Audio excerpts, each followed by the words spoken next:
This is a story about redemption, resilience, and the unexpected connections that weave people together in the tapestry of life. It's about a man who, haunted by the shadows of war, finds an unlikely chance at salvation when he steps into a dangerous situation. Little does he know, his act of courage will entangle him in a web of secrets and lead him toward a destiny he never anticipated. The rain fell in cold sheets that soaked through Liam Hart's worn jacket as he trudged along the winding forest road. His boots, scuffed and caked with mud, splashed in puddles as he walked, his mind a whirlwind of fractured memories. The echoes of distant gunfire and the screams of fallen comrades haunted him, each step a battle against the weight of his past. Liam was a soldier once, decorated, respected, feared. But war had left him hollow. The battlefield had taken more than his sense of purpose. It had stolen his ability to believe in a life beyond survival. Now, in the quiet corners of the world, he wandered aimlessly, carrying a rucksack and the burden of regret. The road stretched ahead, framed by towering pines that swayed in the storm's ferocity. Just as Liam reached a bend, his sharp instincts, honed by years in combat, caught something unusual, a muffled cry. It was faint but distinct, a sound that didn't belong to the storm. He froze, scanning the surroundings. His eyes narrowed on a cluster of overgrown bushes just off the road. The cry came again, more desperate this time. Liam hesitated. He knew better than to dive headfirst into unknown situations, but something in the pit of his stomach urged him forward. Pushing aside the wet branches, he discovered a trap, a crude yet vicious snare made of jagged wire and rusted metal. Caught in its grip was a young girl, no older than 10. Her face was pale, streaked with dirt and tears, and her leg was twisted unnaturally in the trap's cruel embrace. "Help me," she whimpered, her voice trembling with fear and pain. Liam's heart clenched. He had seen more than his share of suffering, but this was different. This was a child, vulnerable and alone. Without hesitation, he dropped to his knees. "Hold still," he said, his voice low and steady, though his hand shook slightly as he reached for the mechanism. "This might hurt, but I'll get you out." The girl bit her lip and nodded, clutching at the damp earth as he worked. The trap was brutal, its teeth biting deep into her flesh.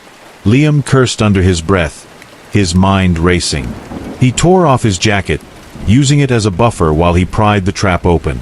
After what felt like an eternity, the metal jaws released their grip, and Liam carefully pulled the girl free. Blood seeped through her torn jeans, staining the ground. Liam ripped a strip from his shirt and wrapped her leg tightly, creating a makeshift bandage.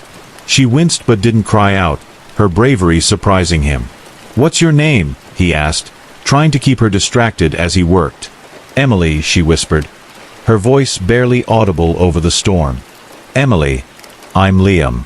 We're going to get you to safety, all right?"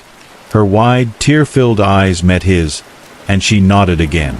He lifted her into his arms, ignoring the strain on his weary muscles. Her weight was slight, but the responsibility felt immense.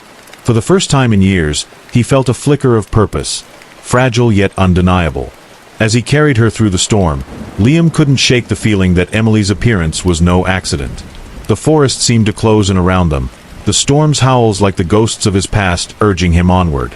His mind churned with questions. Who had set the trap? Why was a child wandering alone in the woods?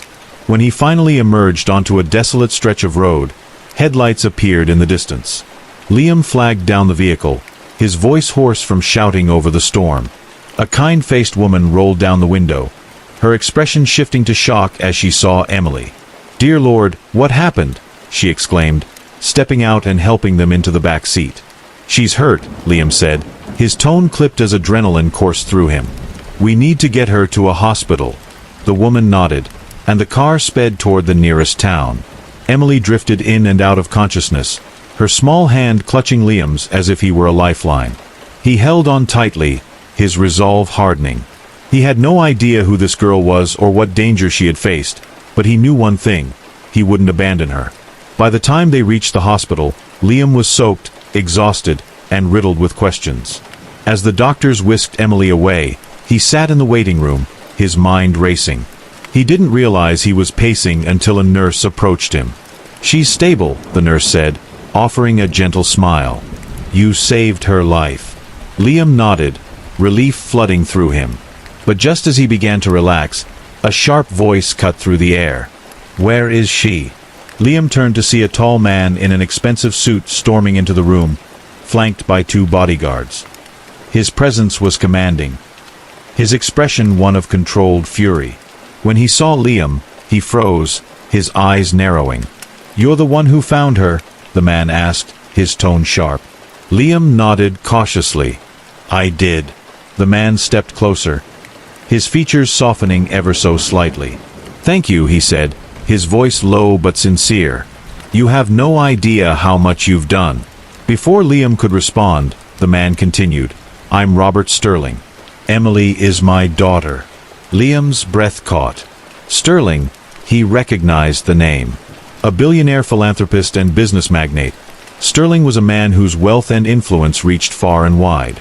The revelation hit Liam like a punch to the gut. He had saved a girl who was far from ordinary, and he could feel the weight of this knowledge settling on his shoulders. But as Robert spoke of gratitude and promises of reward, Liam's focus remained on one thing: Emily. Her fragile figure in that hospital bed was a stark reminder of the danger she had faced. And though he didn't know it yet, her rescue was only the beginning of a journey that would change both their lives forever. Liam sat in the waiting room, his thoughts spinning like the relentless storm outside. The revelation that Emily was Robert Sterling's daughter weighed heavily on him. He wasn't used to brushing shoulders with people like Sterling, men whose wealth and influence could move mountains. Yet here he was, tied to a billionaire's family by an act of chance. Robert was speaking, but Liam barely registered the words. His focus remained on the door to Emily's room. He wasn't sure why he felt so invested.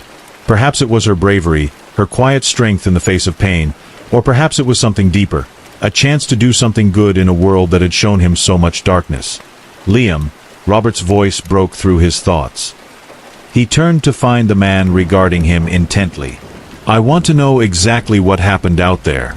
Liam exhaled slowly, gathering his thoughts. I found her caught in a trap. A crude one, but vicious. Whoever set it knew what they were doing. Robert's jaw tightened, and for the first time, Liam saw fear flicker in the man's otherwise stoic demeanor. A trap, Robert repeated, almost to himself. He ran a hand through his neatly combed hair, his mind clearly racing. Do you think it was meant for her? Liam shrugged. Hard to say. But a trap like that, it wasn't random. Someone wanted to hurt whoever got caught in it. Robert's expression darkened. Emily wasn't supposed to be in those woods. She was with her nanny at the estate. This doesn't make sense. Before Liam could respond, a doctor appeared, his white coat stained with the remnants of a long day. Mr. Sterling, your daughter is stable. She's resting now. You can see her, but only briefly. Robert nodded, his relief palpable. Thank you, doctor. Liam stood, his movements stiff from exhaustion. I should get going, he said, gesturing toward the door. Wait. Robert's voice stopped him. You saved my daughter. I owe you more than I can ever repay. Let me help you. Liam shook his head. I didn't do it for a reward. I understand that, Robert said, stepping closer. But you can't walk out of here without anything. Let me at least give you a ride. And maybe you'd consider staying nearby, just until we figure this out. I have a bad feeling about what happened. Liam hesitated. Every instinct told him to walk away. He wasn't the kind of man to get entangled in other people's lives, especially those as complicated as Robert Sterling's. But something about Emily's frightened eyes lingered in his mind. The thought of leaving her in potential danger didn't sit right with him. All right, Liam said reluctantly. I'll stick around. For now. The ride to the Sterling estate was a stark contrast to Liam's usual existence. The sleek black car hummed smoothly along the rain-slicked roads, its interior a cocoon of leather and polished wood. Robert sat in the seat across from him, speaking into his phone in hushed but urgent tones. Liam stared out the window, his mind replaying the events in the forest. The estate was more grandiose than anything Liam had ever seen. High wrought iron gates opened to reveal a sprawling mansion nestled amid manicured lawns and gardens. Security guards patrolled the grounds, their presence subtle but unmistakable. "You live here," Liam muttered, more to himself than anyone else. Robert glanced at him, a faint smile tugging at his lips. "It's home. Though right now, it feels more like a fortress." Inside, the house was warm and elegant, a stark contrast to the cold storm outside. A staff member approached Robert, who gave quick instructions about Emily's care. Liam stood awkwardly in the grand foyer, his boots leaving muddy prints on the polished floor. "You'll stay here tonight," Robert said, turning back to him. "We have plenty of space, and I'd feel better knowing you're close. After everything you've done, it's the least I can offer." "I don't need," Liam began, but Robert cut him off. "I insist," he said firmly. "Besides, I have more questions about what you saw, and I think Emily might feel better knowing you're around." That last part struck a chord, and Liam nodded. "All right." The next morning, Liam woke to the scent of coffee and fresh bread wafting through the air. The previous day felt like a blur, but the ache in his muscles and the faint stains on his clothes reminded him it was all real. He found the kitchen easily, its modern design a stark contrast to the rugged simplicity he was used to.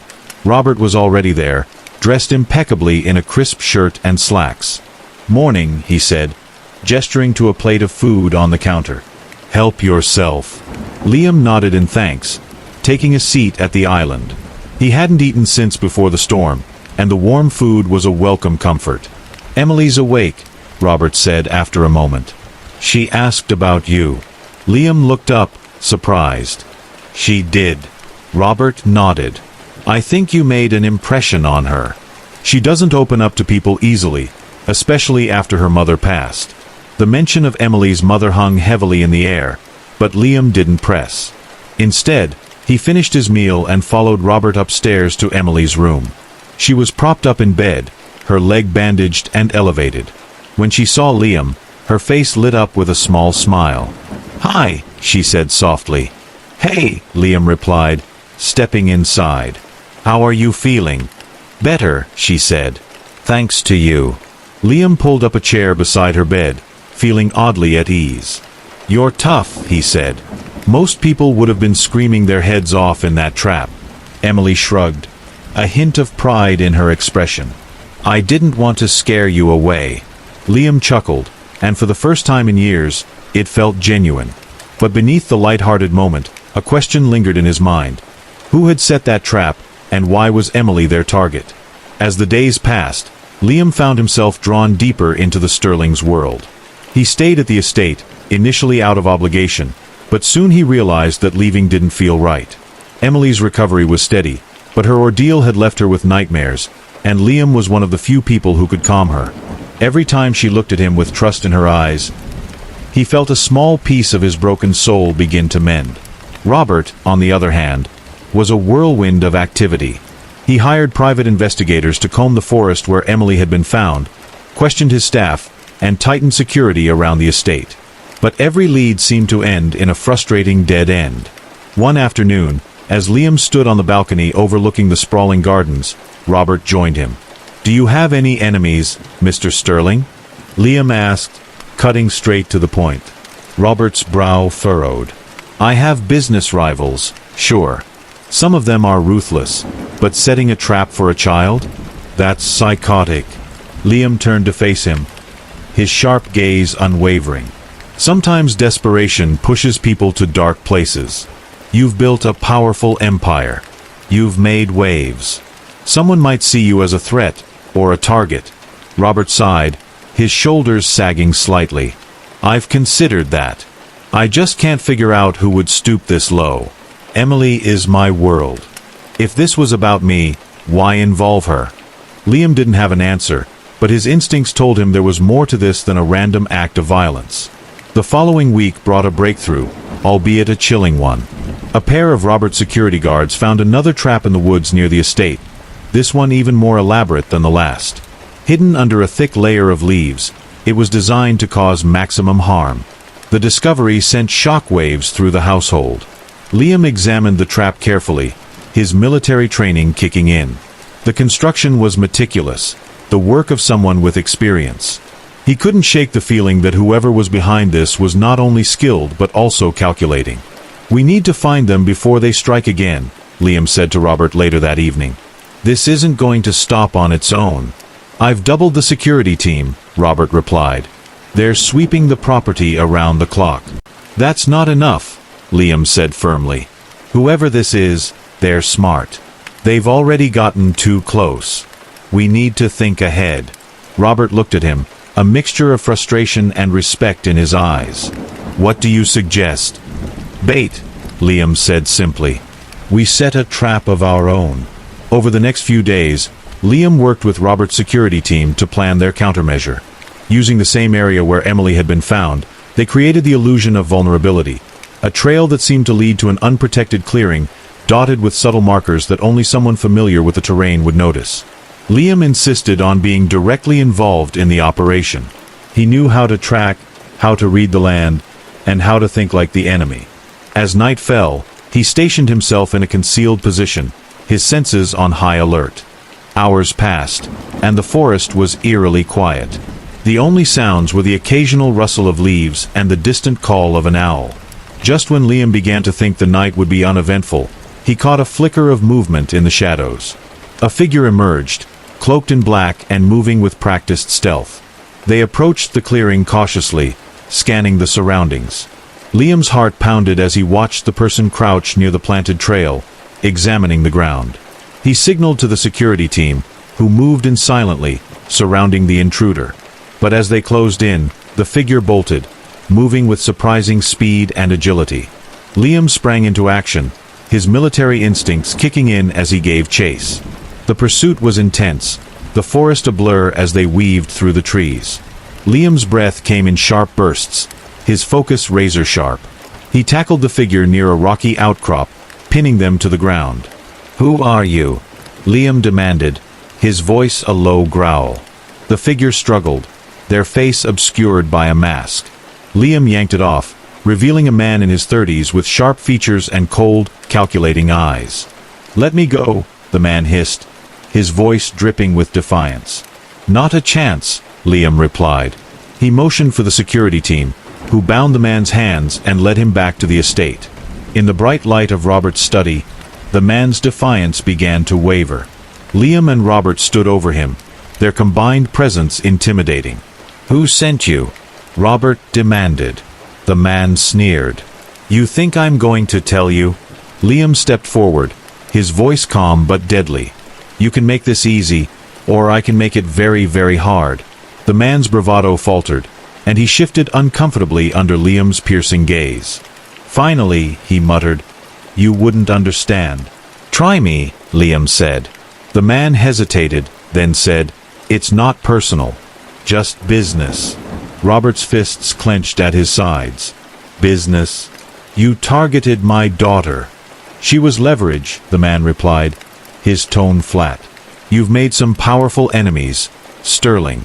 Not everyone is a fan of your success." "Who hired you?" Liam pressed. The man shook his head. "I don't know their name. I only deal with intermediaries." Liam exchanged a look with Robert. This wasn't over, not by a long shot.